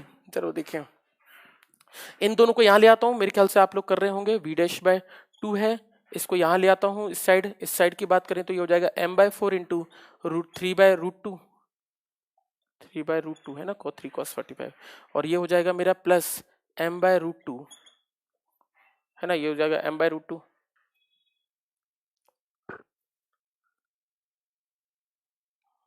अच्छा एक सेकंड रुकना, इसको थोड़ा सॉल्व करते हैं जल्दी से यार, थोड़ा सा गड़बड़ कर दिया मैंने, इसको अभी यहीं रहने देते हैं। m/4 ये हो जाएगा m/4 इंटू 4 अपॉन cos 45 यानी cos √2। इसको भी मैं काट नहीं रहा हूँ है ना, इसको तो मेरा इजीली सॉल्व हो जाए, मैं थोड़ा सा इजी करने की कोशिश कर रहा हूँ। तो ये साइड चला जाएगा कंपोनेंट, ये कंपोनेंट माइनस में हो जाएगा, माइनस में मतलब डायरेक्शन दिखाएगा, डायरेक्शन को अभी भी कंसिडर नहीं कर रहे हैं। लिख देता हूँ साइड में मैग्नीट्यूड, ओनली कंसिडरिंग मैग्नीट्यूड। निकाला किसने भाई, क्या क्वेश्चन करवाते हो तुम लोग यार। ठीक है चलो, m/√2 ठीक है, तो ये वाला कंपोनेंट मैं लिख दूंगा, ये वाला होगा m/4 इंटू 4/√2, m/4 इंटू, ठीक है। चलो भाई, इन दोनों को इस साइड रहने दिया, इस वाले को इस साइड ले आया। अब हम क्या करते हैं, इसको थोड़ा और सॉल्व करते हैं। एक काम करते हैं, इसके साथ 2 का मल्टीप्लाई और 2 का डिवाइड कर देता हूं, ठीक है। 2 का डिवाइड करूंगा नीचे की साइड, तो ये हो जाएगा नीचे की साइड m/4 हो जाएगा, क्योंकि 2 का डिवाइड 2 का मल्टीप्लाई, तो m/4 से m/4 पूरा कैंसिल आउट हो गया। अब मेरे पास क्या बची इक्वेशन, तो मेरे को बची इक्वेशन v डैश बाय 2, ये हुआ v डैश नहीं सॉरी 2v डैश, मैथमेटिक्स लग गई, चलो 3/√2 प्लस 4/√2, v डैश निकालता हूं, v डैश निकलेगा 7/2√2, 7/2√2 को निकालूंगा तो 7 इंटू 2.2 इंटू 1.414, चेक करके देख लो, इसका आंसर आएगा 2.5 मीटर पर सेकेंड। क्वेश्चन सॉल्व हो गया। डाउट भाई तुम्हारा, चेक कर लो, चेक कर लो ना, आंसर यही होगा 100%। चलो भाई, क्वेश्चन आपके लिए एक दे देता हूं और इस टॉपिक के थोड़ा सा आगे बढ़ता हूं, ठीक है। बता दूं भाई, आपको समझ में आया होगा मेरे ख्याल से, क्वेश्चन इज वेरी इजी, ठीक है। मिटा देता हूं भाई, भाई कमेंट नहीं आ रहे हैं इसलिए मैं बोल रहा हूं, आप लोग को समझ आ रहा है ना चीजें, किसी का कोई कमेंट नहीं आ रहा है, ठीक है। मेरे ख्याल से समझ में आया होगा। घर पे एक और वीडियो को दोबारा से देखना, क्वेश्चन इज इजी, बट हाँ थोड़ा दिमाग तो लगाना पड़ेगा, दिमाग के बिना तो क्वेश्चंस नहीं होता, फिजिक्स तो नहीं होता दिमाग के बिना। चलो नेक्स्ट चीज, मेरा नाम शैलेंद्र है भाई। चलो चलो, अब आपके डाउट्स तो मैंने क्लियर कर दिए सारे, अब हमारी तरफ से एक क्वेश्चन देख लेते हैं, जरा क्वेश्चन देखते हैं कि क्वेश्चन क्या रहा होगा और क्वेश्चन को कैसे किया जाएगा। चलो देखते हैं क्वेश्चन।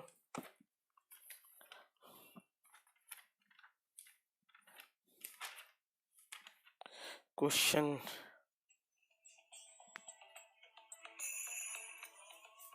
ठीक है, जरा एक क्वेश्चन लिखते हैं ना, या आप लोगों को करना है मुझे आंसर देना कि क्या होगा। क्वेश्चन है डायरेक्टली, बहुत इजी क्वेश्चन दे रहा हूं, क्वेश्चन लिखना। यदि 5 किलोग्राम द्रव्यमान की एक गेंद, यदि 5 किलोग्राम द्रव्यमान की एक गेंद, यदि 5 किलोग्राम द्रव्यमान की एक गेंद, 5 किलोग्राम द्रव्यमान की एक गेंद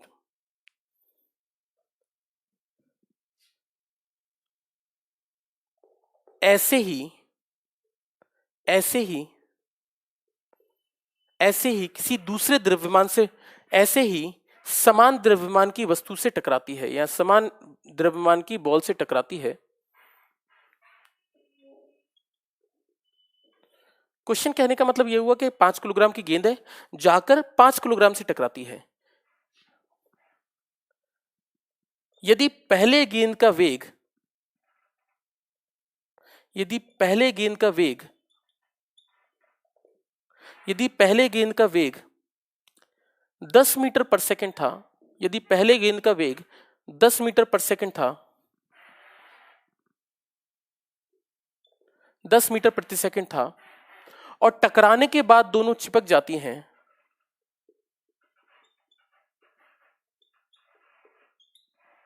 और टकराने के बाद दोनों चिपक कर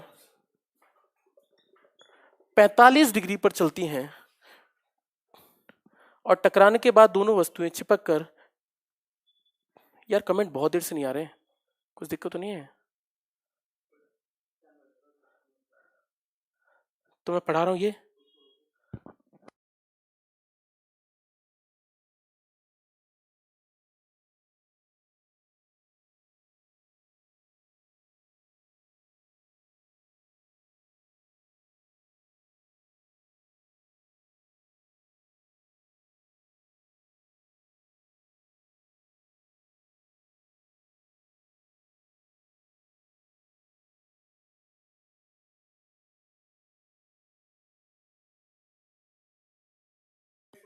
वीडियो चल रही है ना? ठीक है, ठीक है। कमेंट में दिक्कत आ रही है, कमेंट का कुछ करो यार, है ना, जल्दी से। ठीक है, चलो। टेक्निकल, चलो भाई, यहाँ शायद टेक्निकल इश्यूज आ गए हैं तो कमेंट्स नहीं आ रहे हैं, तो हो सकता है कहीं पर किसी के कमेंट्स में प्रॉब्लम हो रही हो। ठीक है, तो आप लोग करते रहो क्वेश्चन, है ना, मैं वीडियो बताते जा रहा हूँ, करते चलो। ठीक है, इनको अगर कहीं प्रॉब्लम होगी तो आप उनको रिवाइज करते चलना। बाकी अगर किसी क्वेश्चन में कोई डाउट होता है तो मेरी जब क्लास लगेगी नेक्स्ट क्लास, तो आप मुझे बता देना, मैं उन क्वेश्चन उस चीज को मैं दोबारा से बता दूंगा, है ना। ठीक है, चलो चलो। तो ये है कि दूसरी गेंद से टकराकर चिपक जाती है और टकराकर मूव करती है। टकराकर 45 डिग्री पर चलती है, तो अंतिम वेग बताइए। तो चलो, आप लोगों के कमेंट्स तो नहीं आ रहे हैं तो मैं आप लोगों से बोल नहीं सकता आप करवाओ, लेकिन फिर भी आप क्वेश्चन को करना घर, थोड़ा सा मैं 2 मिनट का समय दे रहा हूं। मैं क्वेश्चन को बता देता हूं। क्वेश्चन क्या है? क्वेश्चन ये कह रहा है कि 5 किलोग्राम की गेंद है, ये 5 किलोग्राम की गेंद 10 मीटर पर सेकंड से चल रही है।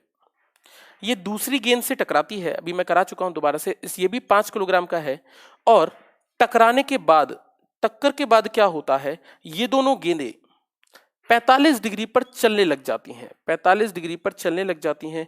आपसे क्वेश्चन पूछा गया है कि अगर ये 45 पे चल रही हैं तो इनका मास कितना हो जाएगा? 10 किलोग्राम, और इनकी वेलोसिटी मुझे बतानी है कि कितनी होगी। जरा क्वेश्चन कर लो, मेरे ख्याल से क्वेश्चन बहुत आसान है, आप एक बार कर लो। अब कमेंट आने लगे हैं भाई, हाँ कमेंट आ रहे हैं, ठीक है ठीक है ठीक है।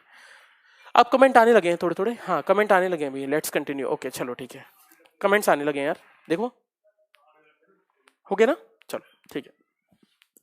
तो मैंने कहा इस तरीके से, तो आप इस चीज को कर देना, मुझे आंसर जल्दी से बता देना।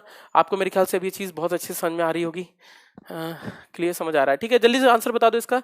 ये सारे, इससे ज्यादा डिफिकल्टी लेवल आपके पेपर में नहीं है, बट IIT JEE में आ सकती हैं ऐसी चीजें, बट आप लोग तो करते नहीं हैं उसकी प्रिपरेशन। तो आप करो, जरा मुझे बताओ, कमेंट्स की प्रॉब्लम सॉल्व हो गई है? आप लोग जरा मुझे आंसर बताएंगे क्या उसका आंसर निकलेगा? किसी ने किया हो? सर जी अब ज्यादा स्लो चल रहा है सिलेबस, ज़्यादा स्लो चल रहा है। ओके ओके ठीक है, मेरी मानो सर, आप अपने कंसेप्ट कराओ, हम क्वेश्चन कर लिया करेंगे, डाउट के आप एक स्पेशल क्लास लेना। ठीक है बच्चे, ये क्वेश्चन ज़रूरी है, ये भी मैं अगर ये नहीं कराऊंगा तो आप लोग की प्रैक्टिस नहीं कराऊंगा तो फिर दिक्कत हो जाएगी। थोड़ा सा मैं करता रहूंगा, चिंता मत करो, मैं अपनी स्पीड थोड़ी अभी स्पीड अप करूंगा, चिंता मत करो, बट अपना टाइम भी थोड़ा सा वो देख के चलना है ना। स्टार्टिंग में क्या होता है ना, थोड़े से क्वेश्चंस ज़्यादा कराने पड़ते हैं, क्वेश्चंस नहीं कराऊंगा तो फिर दिक्कत होगी ना। मैं नहीं चाहता कि ये भी कंसेप्ट का ही पार्ट है, बस मैंने एक क्वेश्चन रिपीट कराया है ये वाला, बाकी मैंने सब अलग अलग कंसेप्ट का कराता हूँ। एक भी क्वेश्चन में, एक भी कंसेप्ट, सेम कंसेप्ट का क्वेश्चन दो नहीं कराता कभी भी। 5√2 10/√2 बहुत सारे लोगों का आंसर आया है, इसको जरा सॉल्व कर लेना। मुझे नहीं पता इसका आंसर क्या होगा, लेकिन फिर भी मैं सॉल्व कर देता हूँ। इसका आंसर होगा 5 × 0 बराबर, इसकी वेलोसिटी निकालेंगे तो ये निकलेगा 10 × v' cos 45। इसको सॉल्व कर लेना, आपका आंसर है, जो भी आपका आंसर है, मैं नहीं कर रहा, 5√3 इसका आंसर है। जो भी आप आंसर निकालोगे तो आप लोग अगर थोड़ा सा, चलो भाई आगे बढ़ते हैं। चलो जो भी है यार, पढ़ते चलो, क्या घर जाके भी क्या करोगे, पढ़ो, मिटा दूं? ठीक है ठीक है, जो भी है, कमजोर बच्चों के लिए भी देखना है यार, सबके लिए पढ़ाना होता है हमें तो यार, मैं तो मास्टर हूँ, मुझे क्या है, मैं तो जब चाहोगे तो मैं भगा दूंगा सिलेबस। हाँ सर जी, ओनली कंसेप्ट, चलो बाद में एक क्लास में डाउट, ठीक है चलो। आपके डाउट के लिए मैं, अगर आप चाहते हैं तो ठीक है, मैं अगली बार से डाउट नहीं लूंगा, आप लोगों को डाउट के लिए मैं अलग से क्लास रख दूंगा, ठीक है ना। तो नेक्स्ट टाइम से डाउट नहीं बताऊंगा, ठीक है। चलो एक और की बात करते हैं। एक छोटा सा टर्म निकल कर आता है, इसको हम बोलते हैं coefficient of restitution. Coefficient of restitution, इनको हम बोलते हैं प्रत्यावस्थन गुणांक। देखो इस पर बहुत डिफिकल्ट क्वेश्चन बनाए जा सकते हैं, कुछ किताबों में इस पर बहुत डिफिकल्ट क्वेश्चन भी डाले गए हैं, अरिहंत में तो नहीं है इतने डिफिकल्ट, परंतु ल्यूसेंट की बुक में इसमें कुछ क्वेश्चन बहुत डिफिकल्ट डाल रखे हैं। तो आप इस पे प्लीज आप इसके सारे क्वेश्चन मत करना, इस वाले कंसेप्ट के ई वाले के, आप जो जो मैं बता रहा हूँ वही करिएगा, इससे ज्यादा मत करना, क्योंकि कुछ क्वेश्चन हैं जो IIT JEE के उसमें डाल रखे हैं, उसमें आपको क्वेश्चन बनानी पड़ेंगे, APGP HP बनाने पड़ेंगे, ये सभी क्वेश्चन निकालने पड़ेंगे। तो ऐसे सीरीज वीरीज नहीं लगाते हम लोग पेपर में, है ना। ठीक है, चलो कोफिशिएंट ऑफ रेस्टिट्यूशन को हम लिखते हैं प्रत्यावस्थन गुणांक यानी ई। प्रत्यावस्थन गुणांक क्या कहता है? प्रत्यावस्थन गुणांक कहता है कि जो हमारा धरातल होता है, जो हमारा सरफेस होता है, धरातल होता है, उस धरातल पे मान लो मैंने कोई गेंद गिराई, तो आपने बोला कोई गेंद गिराई, तो आपने बोला कितनी ऊंचाई से गेंद गिराई, तो आपने बोला भैया कैपिटल H से गिराई। अब जब आप इस सरफेस पर, इस धरातल पर कोई चीज गिराओगे तो ये हर एक चीज को बराबर नहीं फेंकेगा ऊपर। जैसे रेत पे अगर मैं कोई बॉल गिराऊंगा तो हो सकता है रेत पर बॉल बिल्कुल भी ना लौटे, और हो सकता है मार्बल पे अगर कोई बॉल गिराऊंगा तो बॉल हो सकता है ज्यादा ऊंचे तक चले जाए। तो कहने का मतलब ये हुआ कि धरातल, जो सरफेस है, जो रेत है, जो जमीन है, उसका भी तो कुछ ना कुछ नंबर होगा, वो भी तो कोई ना कोई पार्ट प्ले कर रही है इस सब चीजों में, कॉलिजन में। और कोई चीज कितना वापस लौटकर आती है, कितना वापस लौटकर आएगी, ये कौन बताएगा? ई बताएगा। मतलब अगर मैंने मार्बल पे गिराया, ज्यादा उछली, रेत पे गिराया, कम उछली, ये कौन बताएगा? ई बताएगा कि आपका सतह, आपकी सरफेस कैसी है। और ये सरफेस के लिए ही हम निकालते हैं, सतह के लिए हम निकालते हैं, इसको हम सतह कहते हैं। मान लो कि बॉल कितने उछली, हमने बोला ठीक है जी बॉल का उछलने का हो गया स्मॉल h, हमने कहा ठीक है जी बॉल स्मॉल h उछली है, कैपिटल H मेरा ये है। अब मैं बात करूं कि ई क्या होगा, वैसे अगर मैं ई की बात करूं तो कैसे लिख सकता हूं? ई होता है मेरा रिलेटिव वेलोसिटी। इसका वैसे अगर मैं डेफिनेशन देखूं तो रिलेटिव वेलोसिटी आफ्टर कॉलिजन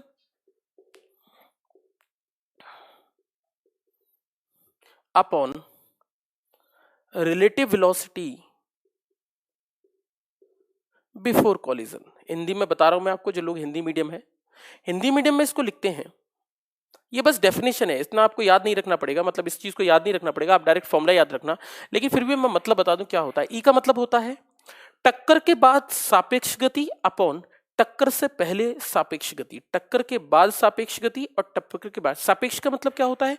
जब दो चीजें एक ही दिशा में चलती हैं, जैसे दो ट्रेनें एक ही दिशा में चल रही हैं, तो उनकी रिलेटिव वेलोसिटी कैसे निकालते हैं? एक में से दूसरे का माइनस करके। अब जब दो अपोजिट में चलती है तो दोनों की वेलोसिटी कैसे निकालते हैं? प्लस करके।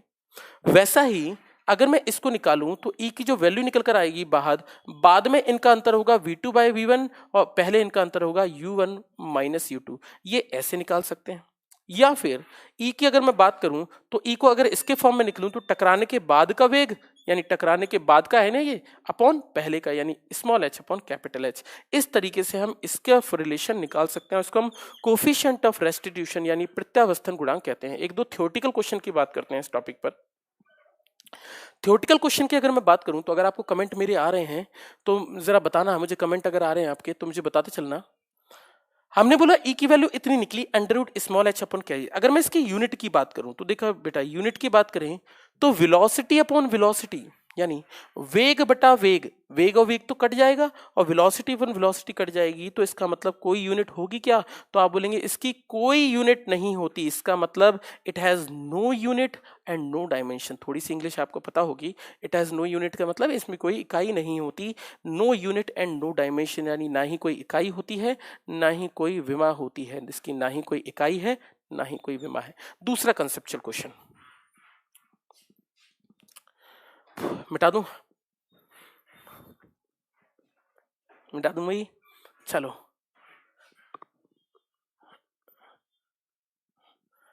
मिटा दूं भाई, चलो।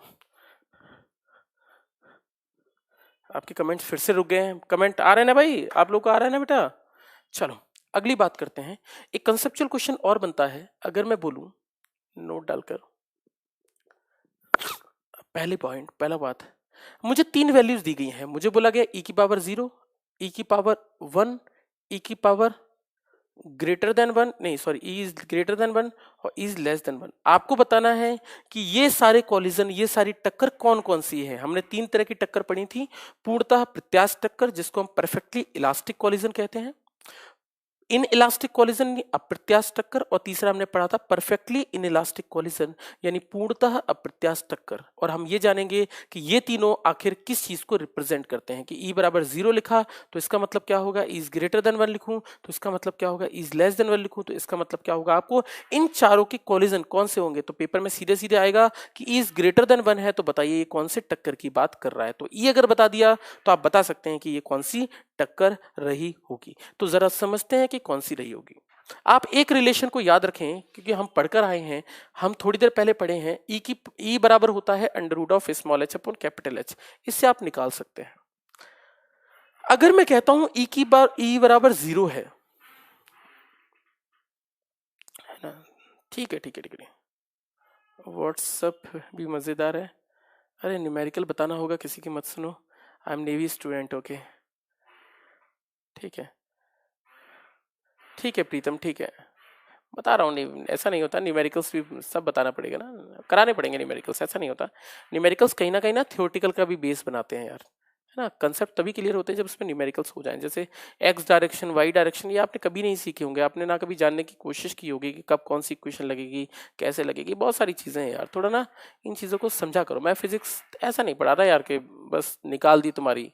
मैं चाहता हूँ आज के बाद जब भी फिजिक्स पढ़ो ना यार, दूसरे को आप पढ़ा सको फिजिक्स, किसी दूसरे को बिठा के समझा दो। आपको समझ, आपको लगना तो चाहिए कि मुझे फिजिक्स आ रही है, आती है, वरना पूरा सिलेबस के बाद भी आपको ऐसी फीलिंग आनी चाहिए, आती होगी 11th 12th में कि भैया हमें कुछ आता ही नहीं है। तो इसलिए करते रहो, है ना। चलो तो एक बहुत ऑब्वियस सी बात है कि अगर मेरी टेलीग्राम कैसे ज्वाइन करें, मार्च तक चलेगी क्लास आराम से, मार्च तक चलेगी क्लास।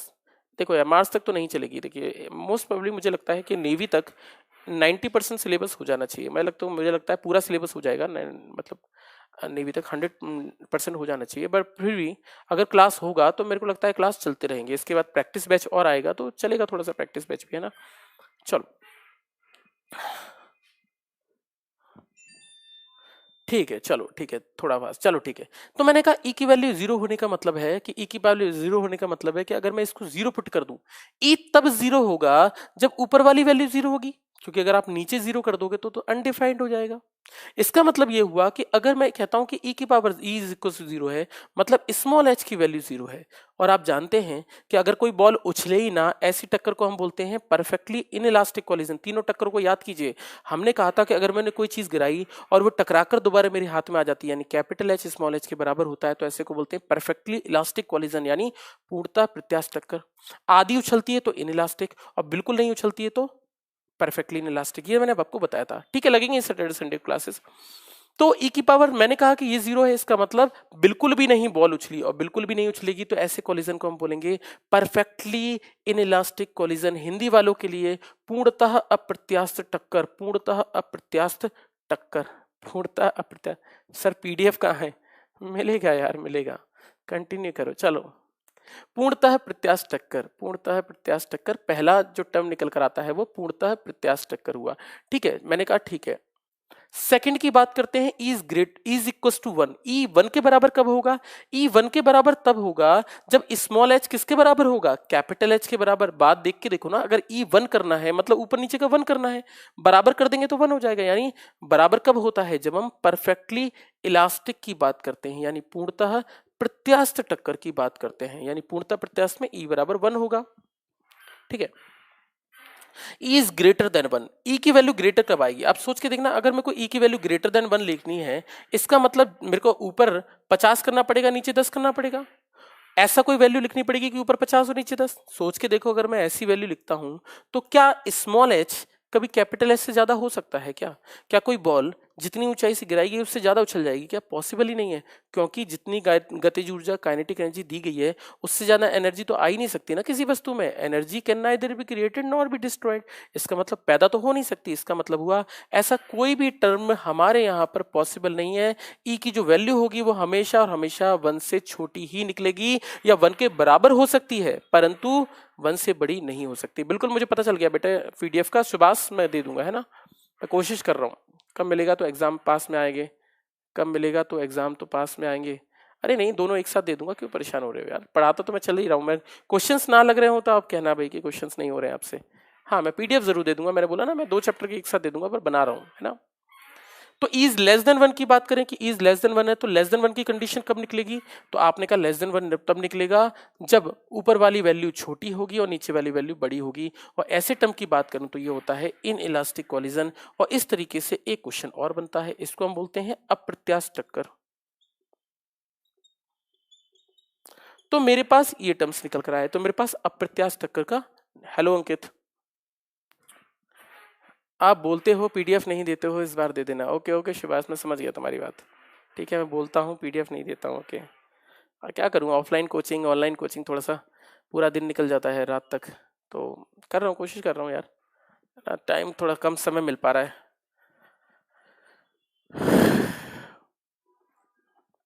चलो नेक्स्ट चीज, चलो ठीक है, थैंक यू भाई। चलो अब मैं बात करता हूं इसकी। तो हमने कहा इनइलास्टिक, ये तो थ्योरेटिकल का एक क्वेश्चन और बना। एक छोटा सा नोट डाल के और लिख लेना आपके एग्जाम के लिए। एक ल्यूसेंट की बुक में क्वेश्चन डाल रखा है और वो क्वेश्चन का मैं डायरेक्ट आंसर दे रहा हूं, उसको सॉल्व करने की जरूरत नहीं है, बट फिर भी आपने कहा कि अगर अगर मैंने कहा कि मैंने किसी बॉल को ऊपर से नीचे गिराया, तो देखना एक बॉल नीचे की तरफ आएगी, किसी सतह पर गिरेगी,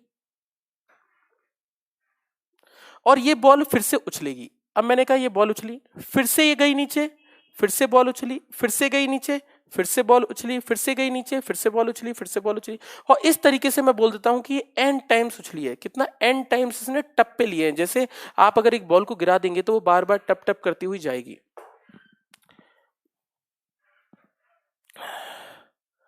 ठीक है भाई, ठीक है भैया, जैसी आप चाहे, ठीक है।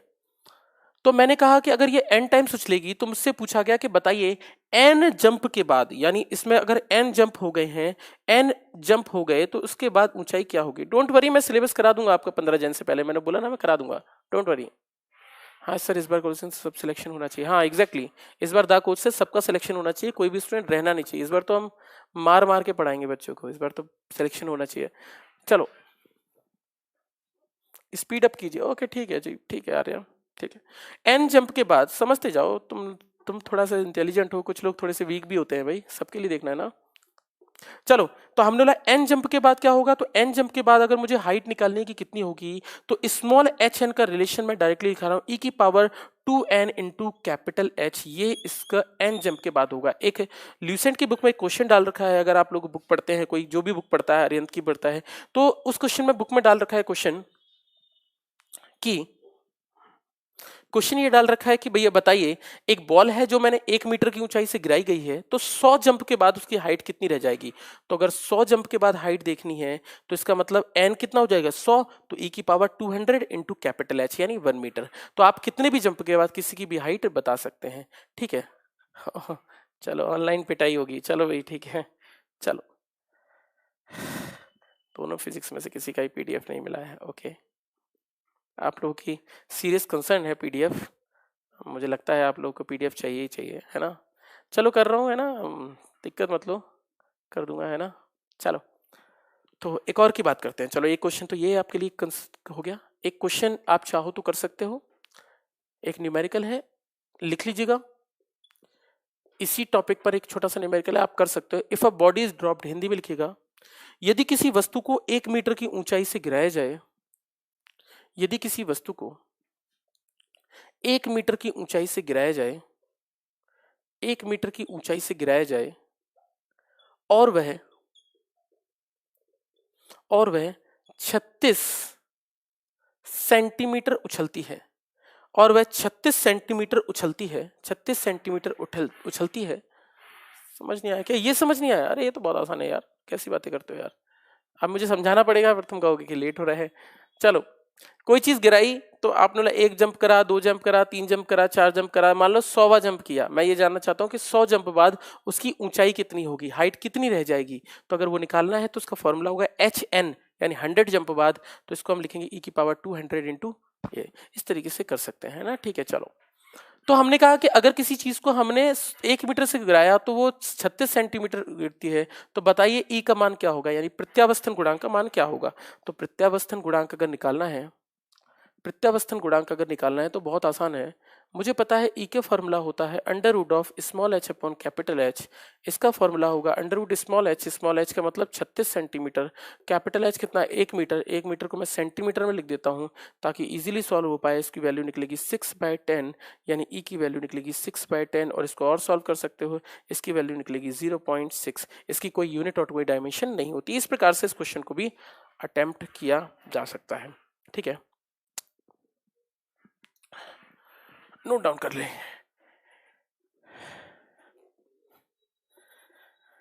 चलो, ई पर छोटी छोटी बातें हैं। क्लास कब खत्म होगी? चलो खत्म कर दो, क्या दिक्कत है, जब आप चाहें।